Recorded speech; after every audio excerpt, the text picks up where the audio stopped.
Genèse 5, verset 1 à 3. Regardez ce que la Bible dit. Voici le livre de la postérité d'Adam. Lorsque Dieu créa l'homme, il le fit à la ressemblance de Dieu. Donc l'homme créé a été créé à la ressemblance de Dieu. Il créa l'homme et la femme. Il les bénit et il les appela du nom d'homme lorsqu'il fut créé. Donc il a béni l'homme et la femme lorsqu'il fut créé. Cependant, la Bible dit au verset 3, Adam, âgé de 130 ans, engendra un fils à sa ressemblance, selon son image, et lui donna le nom de Seth. Donc, entre la naissance, entre la bénédiction d'Adam et Ève, et la naissance de Seth, l'homme a perdu l'image de Dieu.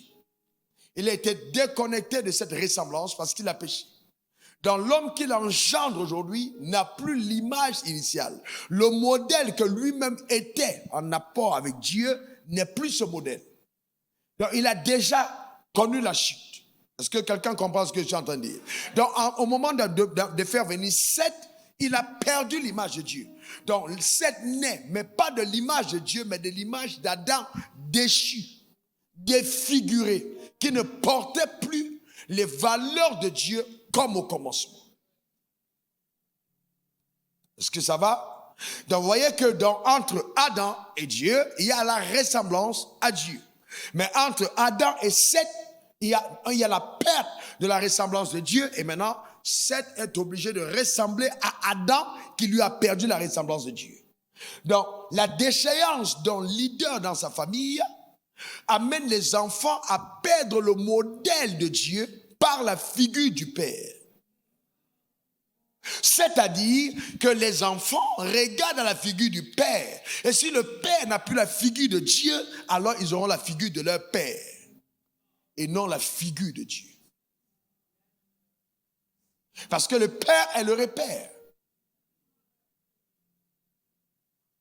Et le diable sait. Et c'est pourquoi, après ce message, vous allez beaucoup prier pour les hommes. Parce que le Père est le repère. L'homme est la fondation. Satan sait que si les hommes sont ébranlés, c'est une catastrophe. Il s'attaque aux hommes, farouchement. Parce que l'homme incarne la figure.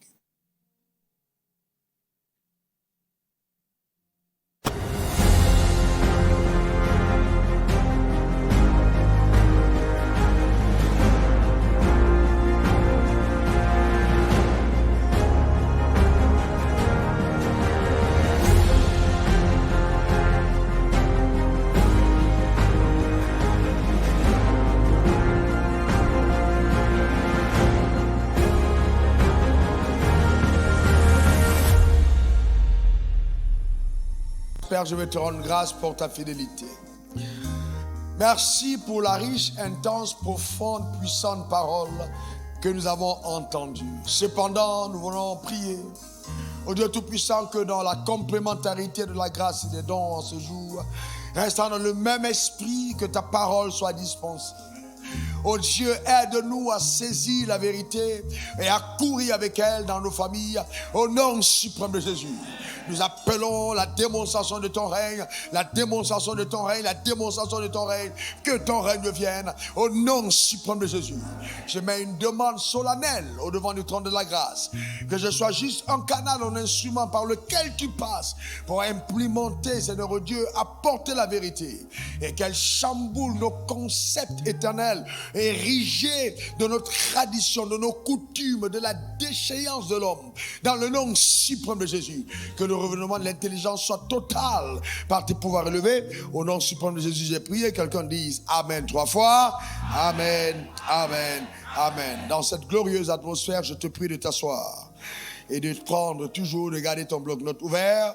Et nous continuons donc cet enseignement. Genèse 1, verset 26 à 28. Respectant bien ce conseil que m'a donné mon frère tout à l'heure, je vais revenir sur certaines choses sans courir, mais ajouter à ce que j'ai dit la dernière fois, des choses qui me semblent être de grande importance. Dieu conçoit l'homme. Dieu a un problème avec Lucifer à la montagne de Sion et Dieu décide de propulser Lucifer de la montagne de Sion et de le jeter par terre et il conçoit une créature qu'il fait à son image, selon sa ressemblance, avec pour mandat de domination et d'imposer sur la terre des hommes son règne et de sanctionner ainsi, justement, le fait que Satan ait osé s'attaquer à l'être le plus glorieux que l'univers n'ait jamais connu. Alors, il met l'homme, il conçoit l'homme dans les cieux et il décide d'implémenter son plan et de l'amener à manifestation sur la terre. Et donc, voilà comment est-ce que Dieu va agir. Genèse 1, verset 26. La Bible dit, Dieu dit, faisons l'homme à notre image, selon notre ressemblance. Et que cet homme domine sur les poissons de la mer, sur les oiseaux du ciel, sur tout le bétail, sur toute la terre et sur tous les reptiles qui rampent sur la terre. Il créa l'homme et la femme.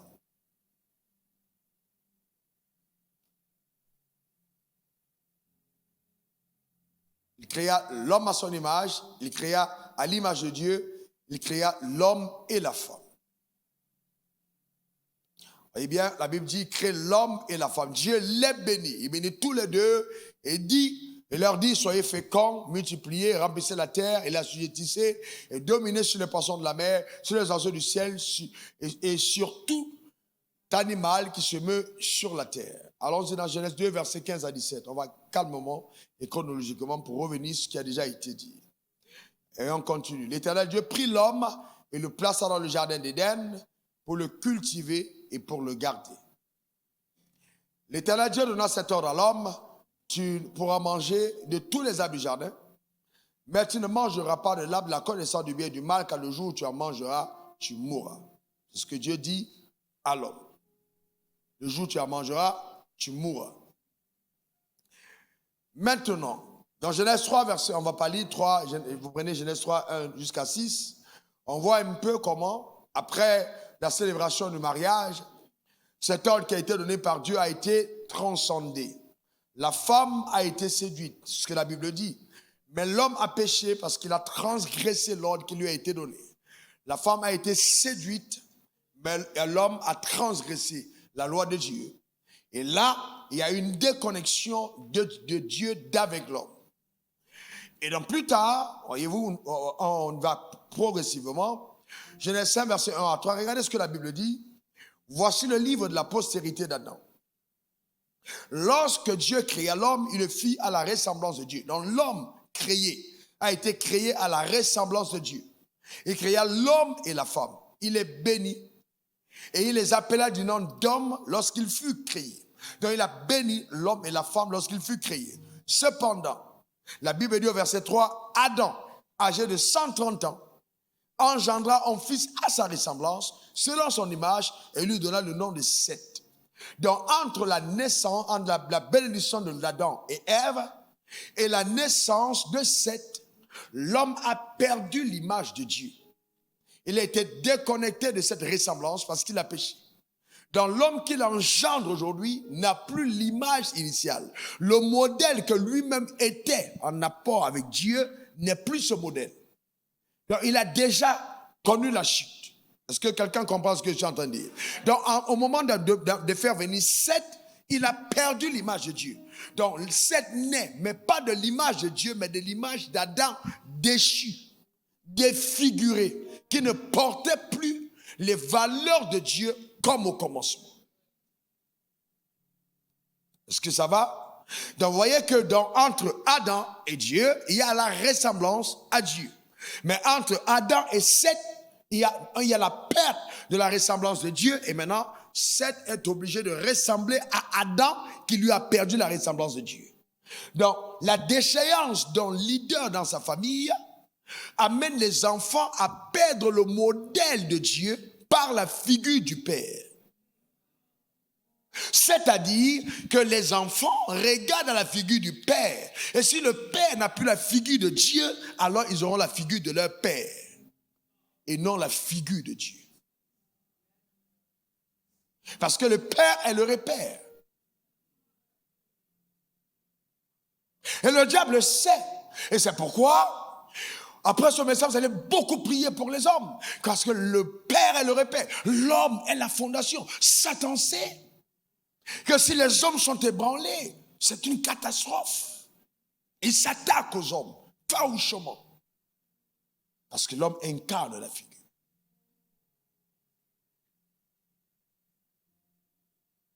Maintenant, quand Adam a péché et que Dieu va me dire, regardez, l'impact de la malédiction sur les familles de la terre, hein, Genèse 3, verset 16, il dit à la femme, regardez bien, hein, j'augmenterai la souffrance de ta grossesse. Ça veut dire qu'en fait, la femme, dans la grossesse, devait avoir des souffrances, mais il dit, j'augmente. Et il dit, tu enfanteras avec douleur. Et tes désirs se porteront vers ton mari. On s'arrête là un moment. Tes désirs se porteront vers ton mari. Je vous pose une question. Avant ça, les désirs de la femme se portaient vers qui? Vers qui? Vers Dieu. Ah bon? Donc quand la femme avait besoin de rapport sexuel, elle allait vers... Non, je vous pose une question. Non, elle allait avoir des rapports avec Dieu. Donc, alors de quel désir s'agit-il? Quand on parle du désir, la femme se tourne vers son mari. On n'a pas dit le désir de la femme se tourne vers l'homme, mais vers son mari. Donc là, nous parlons d'un désir dans le cadre d'une alliance de mariage. De quel désir s'agit-il? Avant de se marier, est-ce qu'elle ne mange pas? Elle mange. Donc il ne s'agit pas du désir alimentaire. Puisqu'elle mange normalement avant le mariage. Donc de quel désir s'agit-il? Mais regardez, donc ça veut dire, mais regardez, il dit, mais il dominera sur toi. Donc en fait ici, la malédiction n'est pas que tes désirs se tournent vers le mari, mais la malédiction c'est que l'homme domine sur sa femme, alors qu'au commencement l'homme devait dominer sur les animaux. Donc la domination n'est plus du genre humain sur l'animal, mais c'est l'homme qui domine sur sa femme. Ça devient une catastrophe. Alors qu'initialement les deux ont été bénis ensemble pour dominer sur le règne animal. Maintenant, on voit un homme qui se tourne contre sa femme et qui domine sur elle. Voilà la malédiction. Je ne sais pas si vous comprenez ça. C'est ça la malédiction. La malédiction, c'est ça. Que l'homme domine sur sa femme. Donc, chaque fois que vous voyez un homme qui domine et qui oppresse sa femme, c'est la conséquence de cette parole.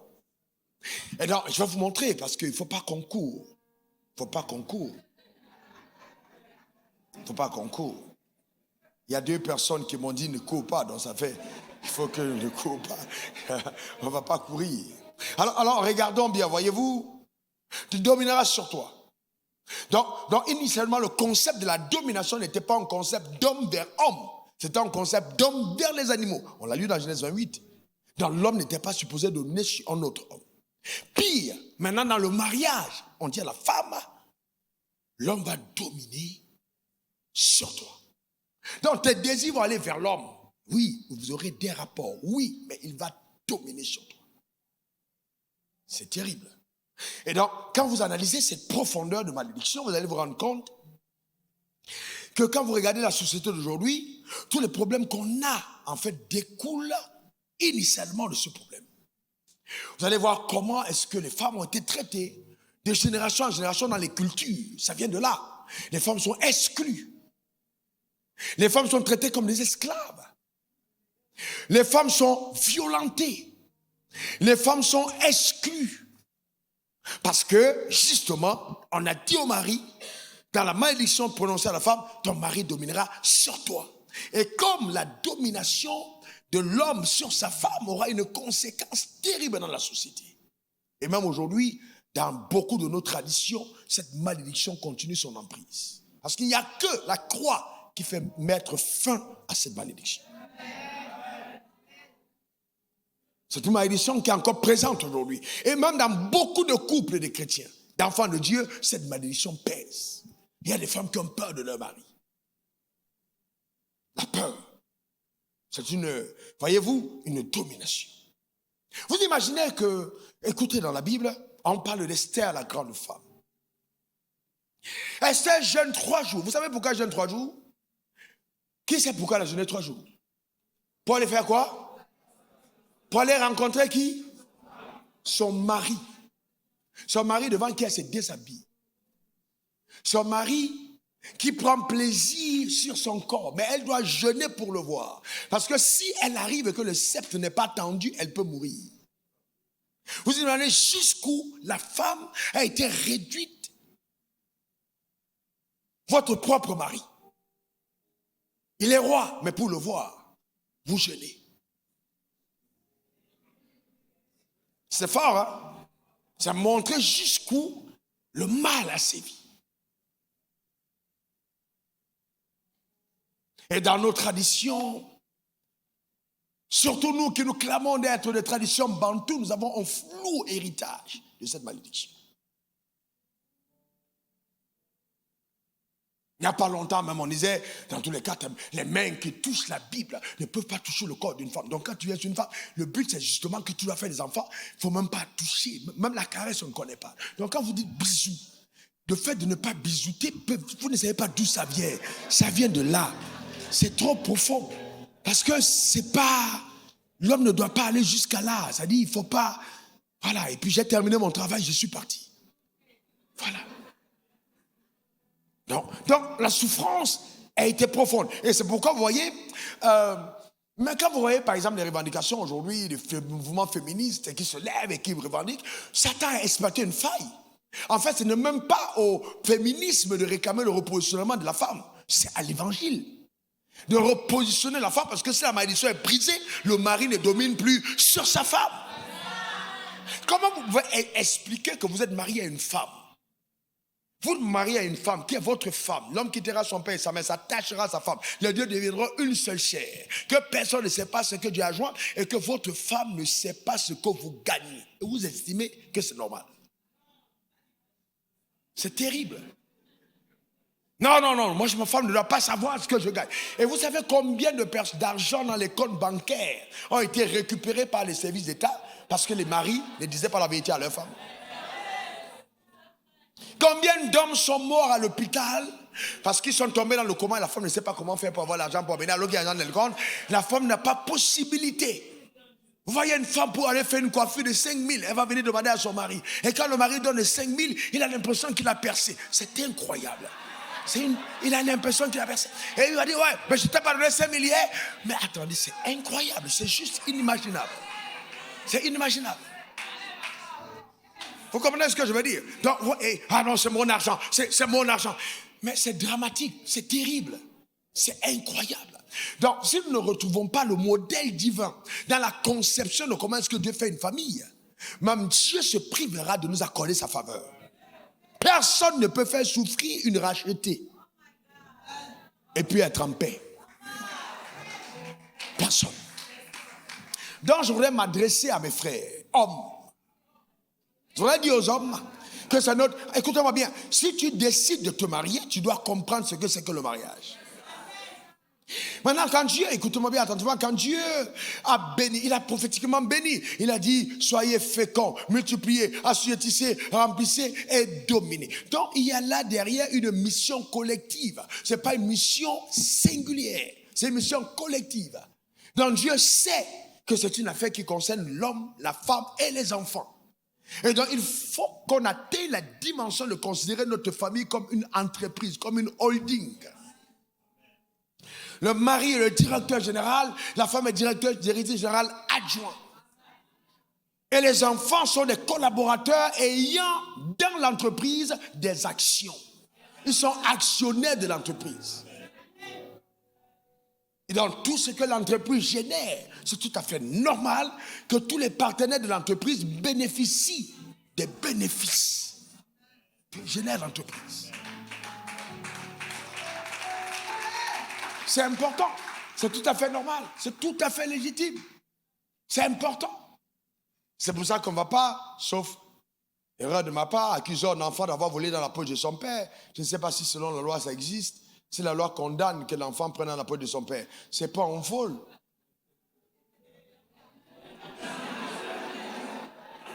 Donc maintenant, écoutez-moi bien. Écoutez, je ne suis pas en train de dire à l'enfant de prendre quelque chose dans la poche de son père. Non, il y a quand même des règles. Mais je veux dire que c'est qui au père et au fils. De facto, qui est d'accord avec ça? Les fils sont l'héritier du père. Mais entre-temps, si vous dites que le fils est l'héritier du père, comment ne pas accepter que la femme est propriétaire des avoirs comme toi? Parce que les enfants, quand tu dis qu'ils sont héritiers, ils viennent d'où?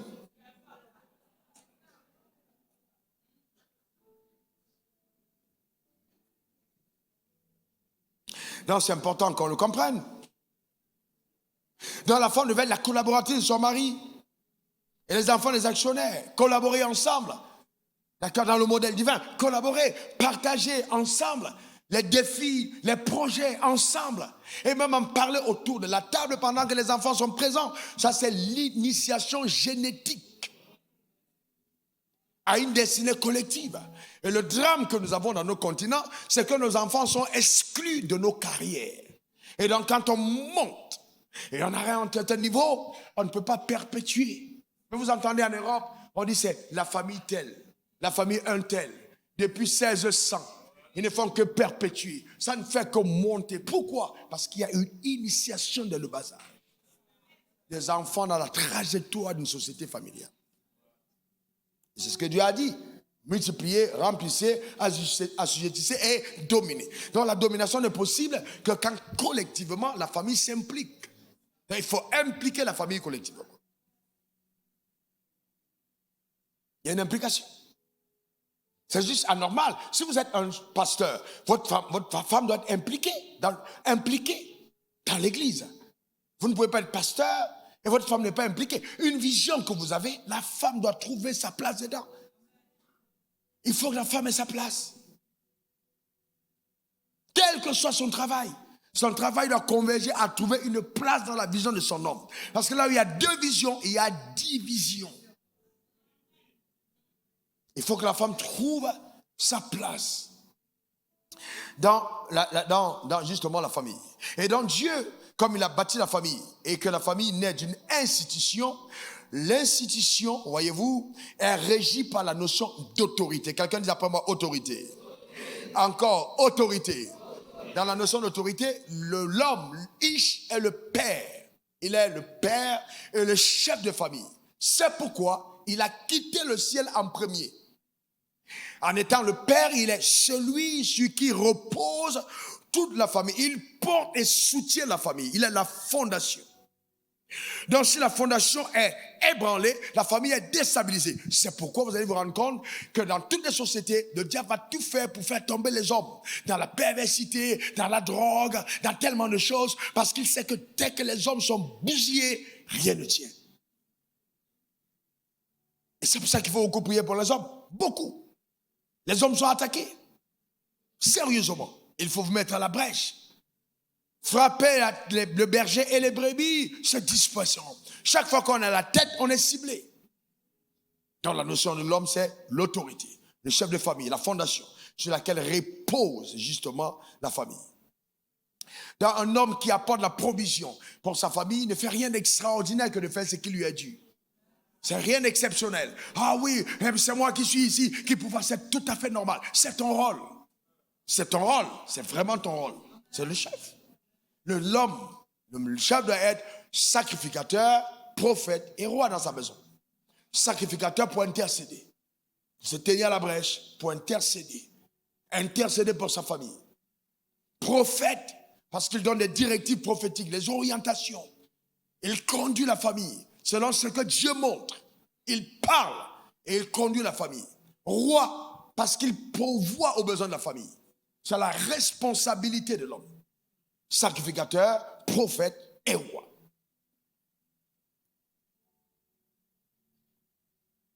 D'accord? C'est très important. Très, très important. Sacrificateur, prophète et roi. C'est pourquoi, on peut encore tolérer qu'une femme se marie sans une grande maturité, mais un homme qui se marie en état immature, c'est une catastrophe. Et l'une des choses qui se produit dans nos églises, c'est que nous avons béni des mariages des hommes immatures. La personne qui doit démontrer le plus grand sens de maturité dans un couple, c'est un mari. Et quand une famille échoue, la première personne responsable, c'est le mari. Parce qu'il est la tête. C'est à lui qu'on va donner l'échec. Même si, de façon contemporaine, nous avons vu qu'il y a de très mauvaises femmes. Mais encore, il sait très bien, c'est l'homme qui choisit la femme. Ça veut dire que quand elle arrive à être mauvaise, on est juste en train de dire que tu as fait un mauvais choix. C'est toi qui as mal choisi. Vous voyez ce que je veux dire? C'est pourquoi il est très important, peut-être le temps ne nous permettra pas aujourd'hui, de voir quels sont les critères qui te permettent de choisir. Sur quelle base tu te tiens pour choisir? Qu'est-ce qui t'a indiqué le choix? Donc l'homme doit apporter la sécurité pour sa maison. Et c'est pourquoi il est très très dangereux pour un homme de se marier quand il n'a pas encore rempli certaines conditions. Première condition remplie par Adam. Adam était dans le jardin d'Éden. Il avait une relation avec Dieu. Dieu parlait avec lui. Donc il était spirituellement mature. Il a dit quoi? Spirituellement mature. Il écoutait Dieu. C'est très important. Il écoutait Dieu. On a beaucoup d'hommes à l'église qui n'ont pas de sens de spiritualité. Vous ne pouvez pas régner dans votre maison si vous n'êtes pas un homme spirituel. La vie que nous menons est d'abord spirituelle. Donc il est important, quel que soit le domaine de ta vie, chef d'entreprise, homme politique, homme d'affaires, tu dois être spirituel. Ça, ce n'est pas négociable. Spirituel. Aujourd'hui, on a tendance à voir que les femmes s'intéressent plus à la vie spirituelle que l'homme, alors que c'est l'homme qui devait être d'abord plus spirituel. De deux, cet homme avait un travail. Je te place dans le jardin pour le cultiver, pour le garder. On n'a pas dit je vous place. Quand il s'agit du travail, on a mis l'homme en premier. Je te place dans le jardin. Je te mets dans le jardin, Adam, pour que tu cultives le jardin et que tu le gardes. Donc Adam cultive le jardin. Seul, il garde le jardin. Seul. Il nomme tous les animaux du jardin d'Éden sans l'apport de sa femme. Oh, tu t'appelles lion, toi tu t'appelles hyène, chimpanzé, tout ça seul. Il observe qu'il y a un chien, il y a une chienne. Il y a l'âne, il y a l'ânesse. Il y a le chat, il y a la chatte. Singe, guénon. Donc il observe. Mais il travaille. Il voit bien qu'il y a quelque chose peut-être de son côté qui n'est pas comme les autres. Mais il continue son travail. Et à la fin de son travail, quand Dieu se rend compte qu'il a bien fait ce qu'il a fait, la femme intervient dans la vie de l'homme comme une récompense de maturité. C'est-à-dire qu'elle entre en scène comme une récompense de maturité. Donc c'est pour ça que la Bible dit, celui qui trouve une femme a trouvé le bonheur. C'est une grâce, c'est un don, c'est un privilège, c'est une faveur que Dieu lui accorde. Donne-moi ton meilleur amen. Dis encore amen. Donc c'est là que Dieu fait tomber l'homme dans le profond sommeil. Lui dit, alors il ôte une côte de l'homme et il va maintenant faire une femme. Et je voudrais qu'on note toutes les femmes, la côte, parce qu'on reviendra là-dessus. J'ai regardé tous les os du corps. Il a refusé le tibia. Il a refusé la colonne vertébrale. Il a pris la côte. Parce que l'os est extensible, malléable, capacité de se tendre. Donc il y a une adaptation extraordinaire. Il devait sortir la femme de cette partie de l'homme pour qu'elle soit malléable, qu'elle puisse avoir la capacité de s'adapter. Parce que le gars qu'elle épouse est un roi, c'est un gars qui règne sur la terre. Il faut qu'elle ait des capacités extraordinaires. Je la tire de la côte de l'homme et je la fais venir vers l'homme. Et quand il regarde la femme, il dit waouh, voici enfin celle qui est os de mes os, chair de ma chair, on l'appellera femme. Donc vous voyez, souvent on se plaint des femmes en disant que les femmes, elles aiment la poésie, la romance. Ce n'est pas leur faute, ça découle de leur aïeul. Le problème, c'est que c'est Adam qui nous a mis dans cette histoire. C'est lui qui a commencé la poésie. Ça descend d'Adam. Adam a commencé à faire de la poésie. On l'appellera femme. Et puis il dit, bon, on va se marier. Je vous pose une question. Est-ce que vous avez entendu Ève dit, laisse-moi d'abord aller prier pour voir. Parce que quand je vois le lion, quand je vois le singe, je vais aller prier. Non, quand la femme voit un roi, rarement elle va en prier pour le mariage. Quand vous entendez une soeur à l'église dire, je vais prier pour savoir si c'est la volonté de Dieu, 9 cas et demi sur 10, c'est que le gars n'a pas le blé. Mais quand le gars a un peu, il n'y a pas sujet de prière. Je vous dis en tant que pasteur, écoutez-moi sérieux, je vous dis la vérité. Je vous dis la vérité. En tant que pasteur, j'ai rarement vu une femme venir me voir pour me dire, cet homme riche veut m'épouser, Seigneur, je veux savoir si c'est Dieu. Mais j'ai toujours vu des femmes venir me dire, Dieu m'a dit que celui-là c'est mon mari. Mais quand tu entends une femme le dire, c'est que le gars a un peu. Jamais le gars, si le gars a quelque chose, les femmes n'ont pas de vision sur les pauvres. Mais il faut, non, écoutez-moi bien, jamais. Les frères, ne vous trompez pas, jamais. Mais ça ne vient pas d'elle, ça vient de leur aïeul, Ève. Le premier homme qu'elle a rencontré possédait toute la terre. Elles ont été conçues pour rencontrer les rois. Quand ta royauté n'a pas encore émergé, ne cherche pas femme. Ne cherche pas. Quand ta royauté n'a pas émergé, ne cherche pas la femme. Continue de prier, continue de jeûner, continue de travailler, frère. Ne cherche pas une femme. Quelqu'un m'a demandé, mais pasteur, si je n'ai rien, j'ai 30 ans, ça veut dire que je ne vais pas me marier. J'ai dit, continue de travailler. Jusqu'à ce que tu aies quelque chose. L'un des signes qu'un homme doit se marier, c'est qu'il a quelque chose. S'il n'a rien, c'est que le ciel dit, il ne peut pas se marier maintenant. Il faut qu'il ait quelque chose. Ce n'est pas du matérialisme. Vous voyez, c'est de la vérité. Il faut qu'il ait quelque chose. Il faut qu'il ait un peu. Elle va vous dire romance. Ah oui, tu sais, vraiment, tu es jolie. Les femmes vont te dire, oui, vraiment, il ne m'a pas fait de compliments. Tu n'as qu'à faire un compliment comme tu veux. Si tu n'as pas l'argent, à un moment, le compliment là, ça énerve. On n'a pas envie. On n'a pas envie de ton compliment. On s'en fout. Il faut être concret. Il faut être concret. Tout à l'heure, le pasteur parlait, ouais, lui, il aime la fleur. C'est super. Bon, il a grandi un peu plus en Occident. Bon, voilà. Maintenant, nos sœurs d'ici, tu ne veux pas t'amuser avec les fleurs. Quand tu prends une fleur, tu donnes à une femme, elle-même, tu te le donnes. Vraiment, ce gars-là. Ces fleurs, je mange. Moi, je mange fleurs. Il faut changer ça, tu me donnes l'argent. Il faut donner le cash. Cash. C'est pas la fleur. C'est cash.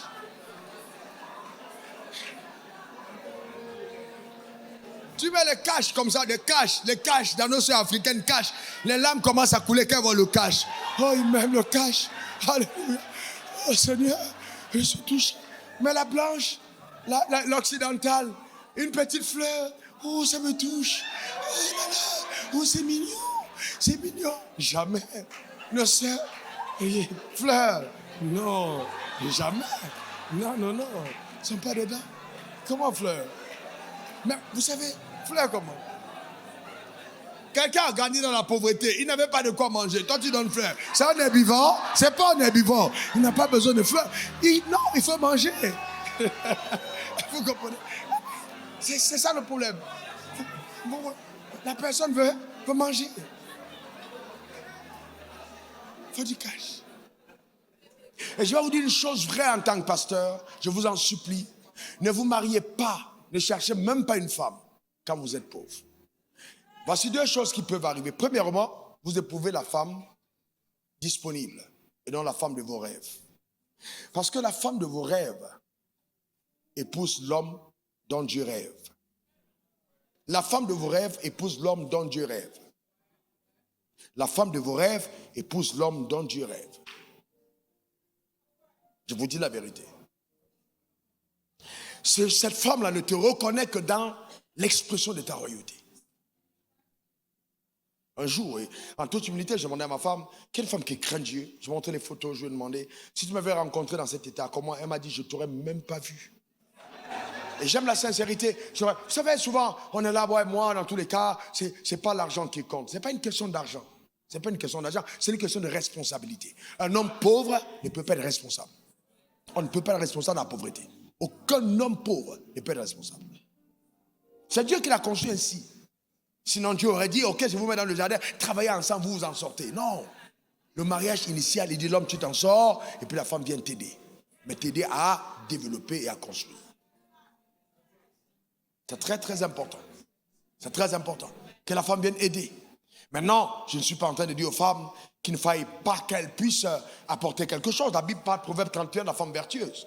Mais quand on parle d'une aide, c'est que quand la femme arrive dans ta vie, elle va apporter maintenant une bonification. Une bonification de l'existant. Sa présence dans ta vie doit apporter quelque chose qui permette à l'entreprise que tu as montée de connaître un autre essor. Voyez-vous, tu te joins à quelqu'un afin que les choses grandissent. Sauf que dans le cas d'Adam, quand il s'est joint à Ève, les choses ont chuté.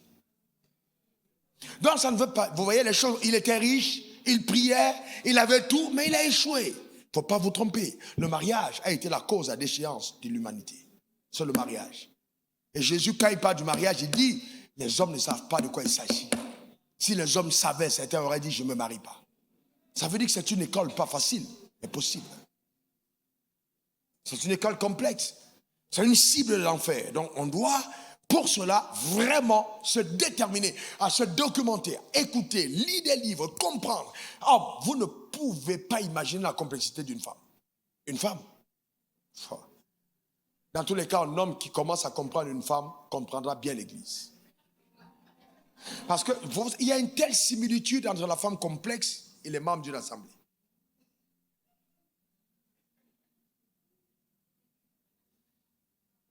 Une femme peut être là, tu as fait un cadeau hier, elle se réveille le matin et puis elle est en larmes. Tu ne sais pas pourquoi elle pleure. Toi, tu penses que tu as tué, mais le lendemain, elle est en train de pleurer.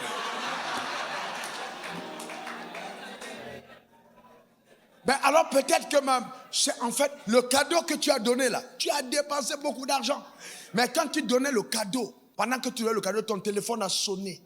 Tu t'es déplacé pour aller causer. Elle a considéré que tu te moques d'elle.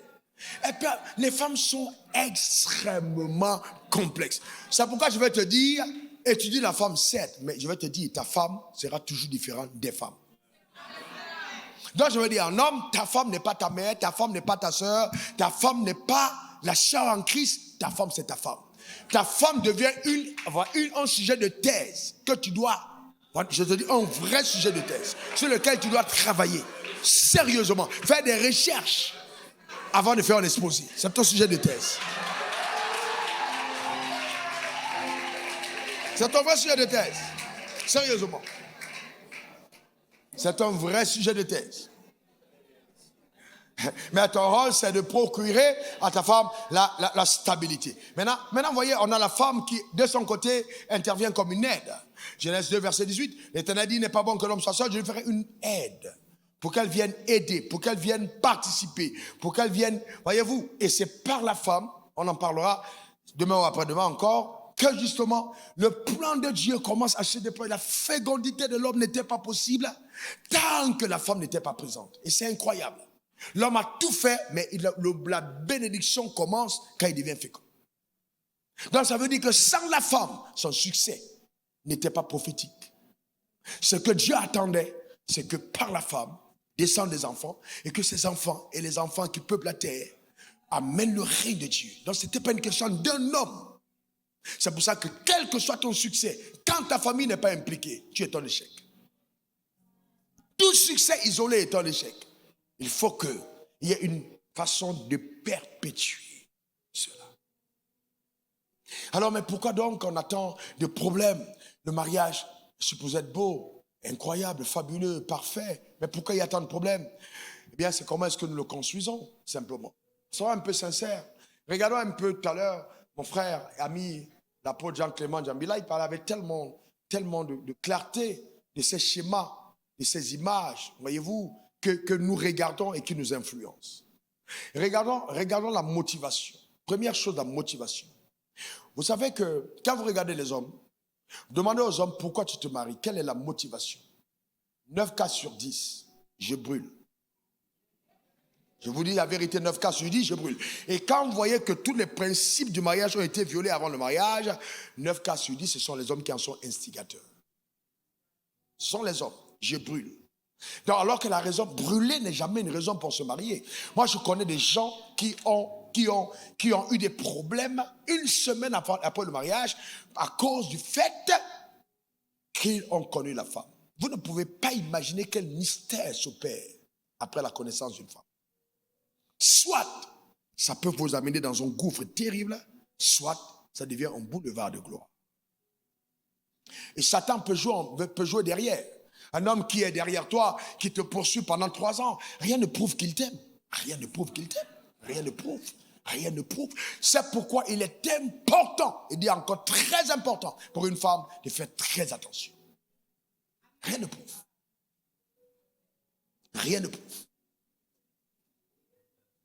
C'est après. C'est après. Parce que les pulsions ont ceci d'amener à tout homme à être un acteur. Donc un menteur. Un VI. Vendeur d'illusions. C'est vrai en plus.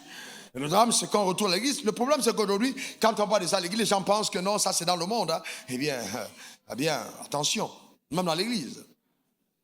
Alors, quelles sont les motivations? Premièrement, l'homme dit, moi, il me faut une femme belle, il me faut une femme belle. Mais il faut bien assimiler que, quelle que soit la beauté de ta femme, le temps va faire flétrir son corps. Et ça, c'est l'ingéniosité divine. Le corps va finir par arriver au flétrissement. Et s'il n'a pas flétri physiquement, il va flétrir dans ton âme. Pourquoi? Parce que Dieu est tellement intelligent qu'il va vous amener au-delà de tout ce qui est passion ou pulsion. Pourquoi est-ce que l'énergie sexuelle d'un homme diminue avec l'âge? Et que le nez continue de respirer avec l'âge? Vous avez déjà posé la question? Pourquoi le cerveau continue de fonctionner avec l'âge et que le sexe baisse en intensité?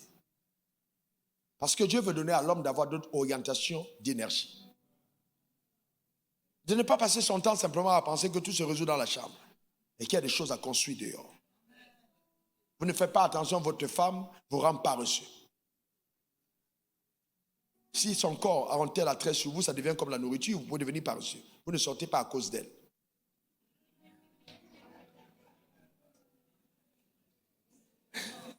Donc, moi je vous dis des choses sérieuses, donc c'est important. Même le jeûne, vous n'arrivez pas à jeûner à cause de la bonne nourriture. Voyez-vous, donc il faut faire attention. C'est vrai. Quand on jeûne et quand comment tu sens l'odeur de nourriture, quand la nourriture est bonne, est-ce que tu as vu de jeûne? Tu sens une bataille pour continuer le jeûne. C'est très bien. Donc, il faut bien comprendre. Donc, c'est important qu'on fasse quand même attention sur la motivation. Oh, cette femme, elle est incroyable. Elle est super belle. Et ça, c'est non. Il faut aller au-delà. Il faut aller au-delà. Parce que tu es en train de recruter. Tu es en train de chercher une personne qui viendra dans l'entreprise que tu es en train de construire pour permettre à cette entreprise d'avoir un certain essor. Donc, il faut que la personne remplisse des critères qui te permettent d'accomplir justement ton objectif. Et la beauté n'est pas un critère qui permet d'atteindre un objectif de vie. Et j'ai vu que nos patriarches ont même eu des problèmes à cause des belles femmes. Abraham a eu peur pour sa vie à cause de sa femme qui était belle. Isaac a eu peur de sa vie à cause de sa femme qui était belle. Ça peut causer d'autres problèmes. Donc ce n'est pas seulement s'arrêter à ça. Avoir une belle femme, c'est extraordinaire. Mais si la belle femme n'a pas dans son cœur la crainte de Dieu, ça peut devenir source d'une mort prématurée. Parce que tout ce qui est beau est très convoité. Et donc vous imaginez par exemple que vous êtes à la maison, vous levez le matin, comme je vois beaucoup de couples, vous levez le matin, papa, 4 heures du matin, 5 heures du matin, oh, vous courez pas, la femme sort, l'homme sort, il est parfumé, il est bien habillé, cravate, il s'en va au travail. Il va au travail à 5 heures du matin, 6 heures, il est sur la route, embouteillage, il arrive au travail à 8 heures, 8 heures, il est au travail, bosse. Il revient le soir, il y a trop d'embouteillage, il revient à 21 heures. Bon, vous imaginez, 5 heures, 6 heures, 7 heures, 8 heures, 9 heures, 10 heures, 11, 12, 13, 14, 15, 16, 17, 18, 19, 20, 21. Il passe 15 heures de temps au travail. Il revient à la maison sur 24 heures, il reste combien de temps? 9 heures. Et rapidement, il est fatigué, le meilleur de lui. Et c'est idem pour la femme. Hein. Moi, je l'ai vu aux États-Unis, idem pour la femme. Elle se papa, et elle revient le soir. Ils n'ont pas le temps. Ils se retrouvent, même le temps de la table. La femme appelle pour dire ton repas, on a chauffé, c'est sur la table. Donc, elle est au travail. Donc, c'est tellement compliqué que finalement, il n'y a plus de possibilité d'être ensemble. Cet homme qui a épousé sa femme, finalement, il passe plus de temps avec ses collègues au travail qu'avec sa femme. Donc, au lieu de s'attacher à sa femme, il s'attache à ses collègues. Et la conséquence devient évidente. Vous ne pouvez pas passer le temps avec le poisson et puis sentir la viande.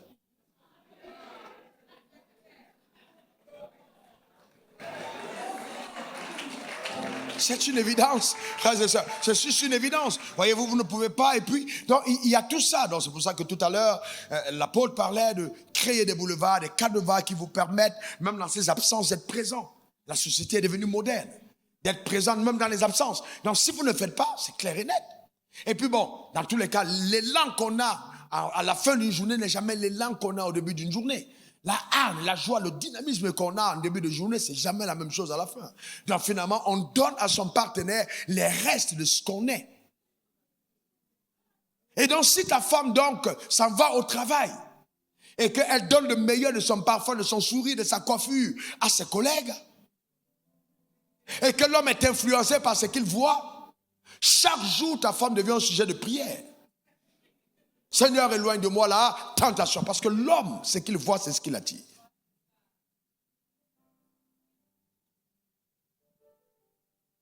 Donc, vous voyez la raison pour laquelle il est important, il est très important de prier et de comprendre la dimension spirituelle de ces choses, savoir ce qu'on recherche. Ce qu'on recherche. Pourquoi Dieu veut qu'on ait des personnes qui le craignent, des personnes qui le connaissent, des personnes qui peuvent bénéficier de l'assistance du Saint-Esprit. Vous comprenez ça? Maintenant, quand on parle de femme, qu'est-ce qu'une femme recherche? Oh, généralement aujourd'hui, il faut qu'il ait un peu, c'est clair. Il faut que le gars ait un peu d'argent. Mais maintenant, et c'est pas mauvais que le gars ait de l'argent. Mais maintenant, je pose, si ce n'est que ça qu'une femme poursuit, moi je veux qu'on réfléchisse un peu. Si ce n'est que ça qu'une femme poursuit. Tu poursuis l'argent. Ah bien, très bien. Bon, maintenant, la prostituée qui est au bord de la route, elle cherche l'argent. Elle se donne à un homme. J'ai vu des femmes qui boudent leur mari parce que le mari n'a pas donné l'argent. Et dès qu'ils donnent l'argent, elles reviennent à lui. Mais Quelle est la différence entre ça et la prostitution? C'est que j'ai légalisé le cadre dans lequel j'opère en tant que prostituée. C'est pour ça que la Bible dit que quand vous êtes marié, votre corps ne vous appartient plus. Une femme qui pratique le tourne au dos continuel comme arme de manipulation est une prostituée légale. Dans le cadre du mariage, ce n'est pas normal. Parce que votre corps ne vous appartient plus. Donc, normalement, c'est un devoir. Même à la mairie, on parle du devoir conjugal. C'est un devoir. C'est un devoir. Mais maintenant, je vais plus loin. Si même ta femme te refuse à toi, il ne faut pas seulement dire qu'elle est mauvaise. Il faut te poser la question de savoir comment est-ce que tu approches ta femme. Parce que tu ne peux pas l'insulter en journée et puis la vouloir le soir. Parce que quand tu insultes en journée, elle dit je t'attends le soir. Elle sait. Elle sait, je t'attends le soir. Devant tout le monde, tu la grondes. Et puis maintenant, le soir, tu viens, tu commences à dire pardon bébé. C'est là où tu commences à dire pardon. Et puis elle dans son cœur dit regarde-moi le petit, regarde-moi celui-là. Regarde-moi, pardon bébé, s'il te plaît bébé. Bébé, si c'est... Non. Mais tout le temps en journée, tu n'as pas préparé. C'est pas pour rien que même avant de quitter mon bureau, on a commencé par la louange. La louange crée une prédisposition au message. Donc vous ne pouvez pas juste venir. Donc il y a quand même une... Voyez-vous, c'est important. Voyez-vous, c'est très important. Très important. Très important. Alors on se poserait la question, sommes-nous ensemble pour construire ou pour nous exploiter mutuellement? Parce que si ce n'est que le corps de ma femme que je veux et que je ne l'implique pas dans ce que je fais, j'exploite ma femme. Ma femme devient un objet sexuel. La femme n'est pas conçue pour être un objet sexuel. Elle est conçue pour être une partenaire de vie. C'est une partenaire de vie. Ce n'est pas juste pour le corps. Non, c'est une partenaire avec laquelle on construit quelque chose. Comme bâti, l'homme doit cultiver, développer. En fait, si tu trouves ta femme à puissance 6, après le mariage, elle doit aller à puissance 16. Amen. Tu dois la construire, la développer, parce qu'ensemble, vous allez à l'avant. Vous allez plus loin.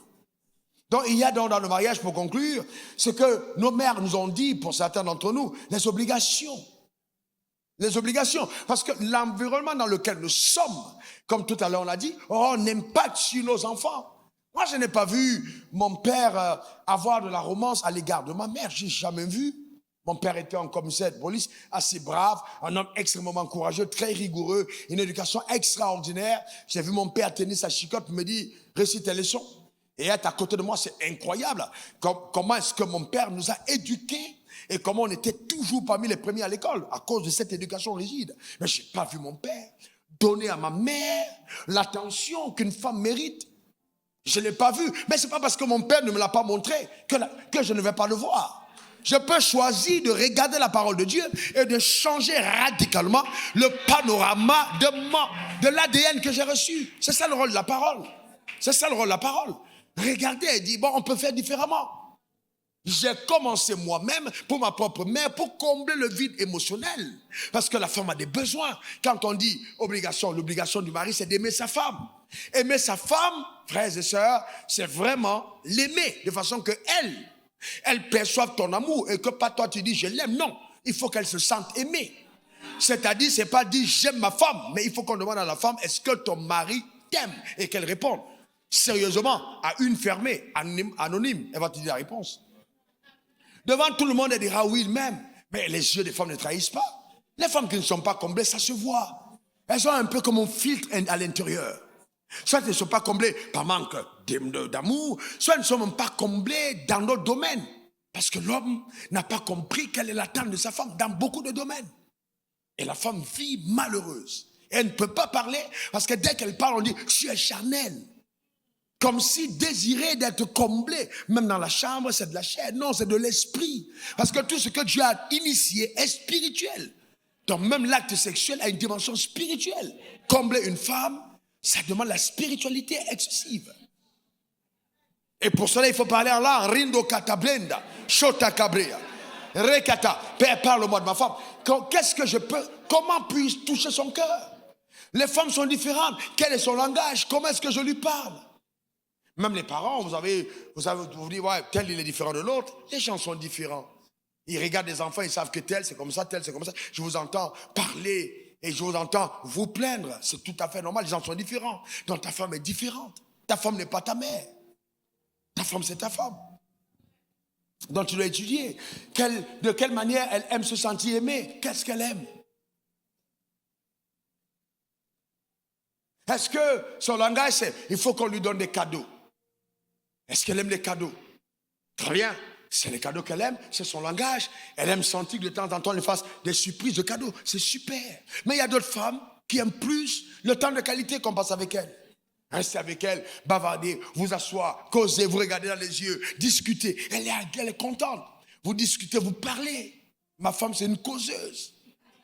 Elle aime parler. Elle est trop... Voyez-vous? Et moi, je suis un méditatif. L'un des problèmes qu'on a, c'est... Parce que moi, je suis un homme hyper... Au-delà de ce que vous voyez, très silencieux. Qui n'aime pas le bruit. Qui aime être seul. J'aime être isolé. Mais ma femme aime parler. Elle aime parler. Voilà. Bon, mais c'est comme ça qu'elle est. Elle va parler. Elle va te poser en détail. Tu vas répondre à la question. Après, elle va te redemander la précision de la question. Bon, entre-temps, moi, j'ai souvent 7-8 choses dans la tête. J'ai dit, mais je te dis ça tout... Oui, attends, mais je voulais te demander... Bon, au départ, ça peut t'irriter, mais c'est comme ça qu'elle est. Voyez-vous? Alors, j'ai appris une chose simple. Quand je rentre à la maison et que je parle avec elle, alors, quand je parlais, je dis, assieds-toi. Et puis, on se regarde dans les yeux. Je regarde dans les yeux. Maintenant, je l'écoute. Elle parle. Je sens qu'elle se sent bien. Elle me parle. Elle me parle. Bon, il y a des moments, elle sent elle-même que... Là, c'est chaud. Ça, c'est chaud. Et puis, elle me dit, chérie, je sais que tu me supportes trop. Hein. Moi, je dis, hier, je me tais, je regarde. Elle dit, bon, je dis, on arrête la vitesse d'abord. Mais parce que, bon, voyez, mais c'est comme ça qu'elle est. Donc, si je dois l'aimer, je dois faire un effort de m'adapter. C'est pas parce que je n'ai pas vu mon père le faire que je ne veux pas le faire. J'ai pris un engagement. Je suis un homme de Dieu et je dois le faire. Je suis un enfant de Dieu et je dois le faire. D'autres personnes, c'est peut-être tenir la main ensemble et tout. Mais je sais qu'elle aime ça. Elle aime trop. Sérieusement. Vous voyez, moi, je travaille beaucoup. On arrive en vacances et puis, moi, j'aime me reposer. Ça dit, mais elle, il faut qu'on aille. Il y a tel musée.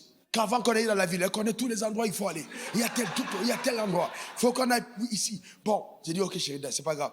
Bon, telle personne va t'accompagner. Elle n'est jamais à l'aise.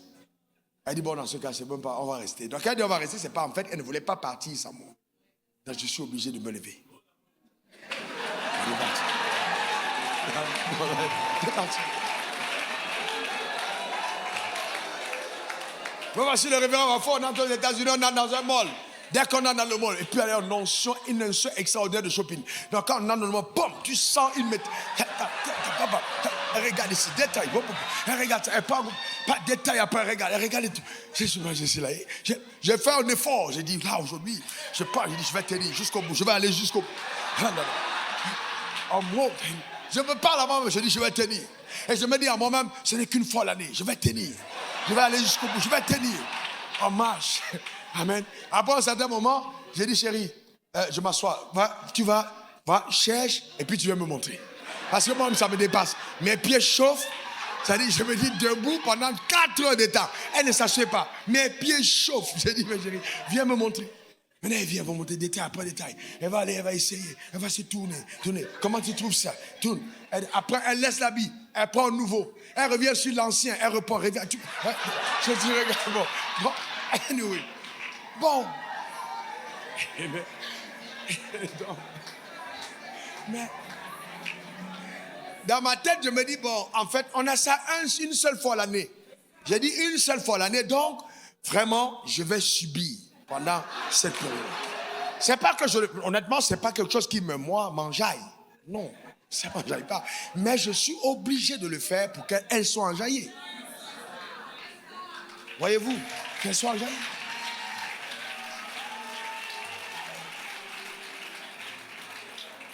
Un jour, on arrive aux États-Unis, j'ai dit, bon, écoute chérie, tu sais, j'ai trop travaillé. Mais elle reconnaît que j'ai trop travaillé.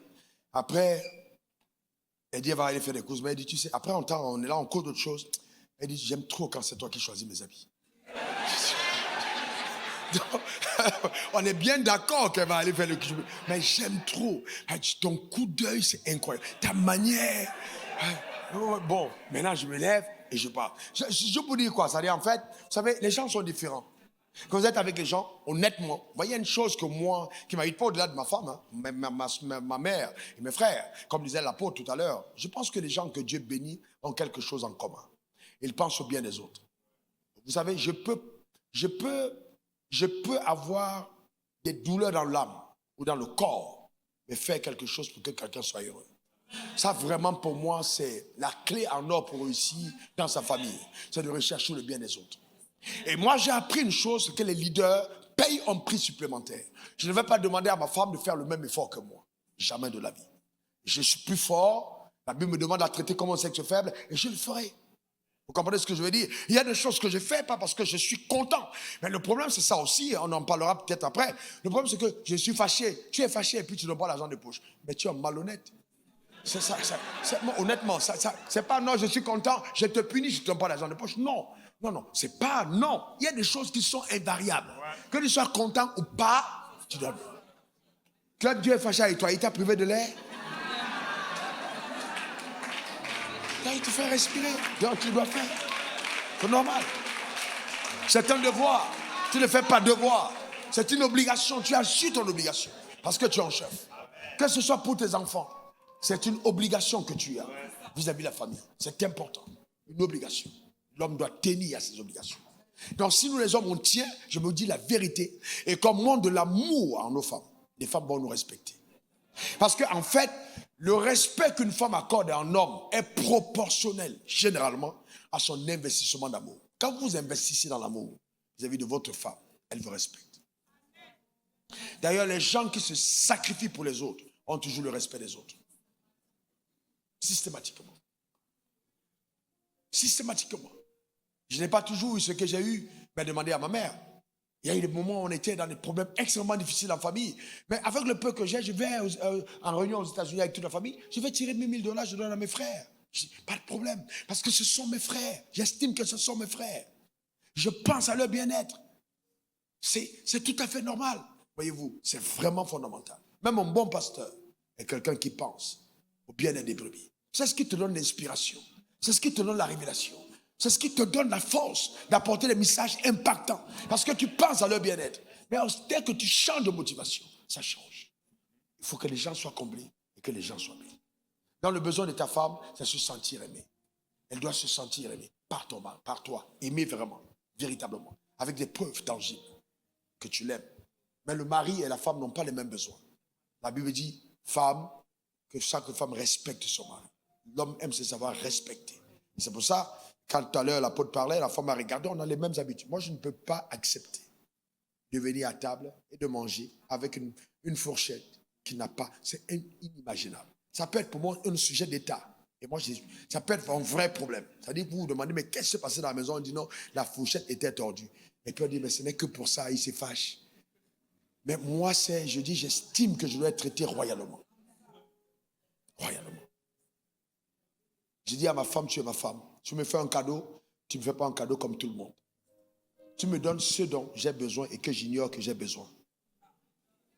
C'est-à-dire, tu vas toi-même aller regarder, j'ai besoin de quelque chose et je ne sais pas que j'ai besoin de ça, mais tu découvres que j'ai besoin de ce que j'ignore dont j'ai besoin. Et quand ça vient de toi, ça doit entrer pour satisfaire quelque chose auquel je n'aurais jamais pensé. Ce n'est pas juste prendre quelque chose. Bon, je peux dire la première chose, le premier cadeau que tu m'as fait. Elle m'a fait un cadeau. Elle avait acheté à une boutique à côté un cadeau, un beau cadeau, qui était beau. Mais moi, j'ai touché le tissu. J'ai dit, c'est du fake. Elle avait donné toute son énergie. J'ai dit, mais comment tu m'as acheté? C'est la contrefaçon. Elle ne savait pas que c'était la contrefaçon. Elle ne savait pas. Elle m'a donné ce qu'elle pouvait donner. Mais j'ai dit, mais non, c'est une fausse chemise. Alors moi, je me suis attardé sur le faux au lieu de m'attarder sur l'acte qui a été posé. Mais aujourd'hui, je n'agirai pas de la même manière. J'ai grandi. C'est pour dire que les problèmes qu'on traverse, on peut grandir. La parole qu'on donne, c'est pour nous permettre de grandir. On vient de très loin. Et donc, cette parole nous aide à nous améliorer. Donc, baissons la tête et prions pour nous améliorer individuellement.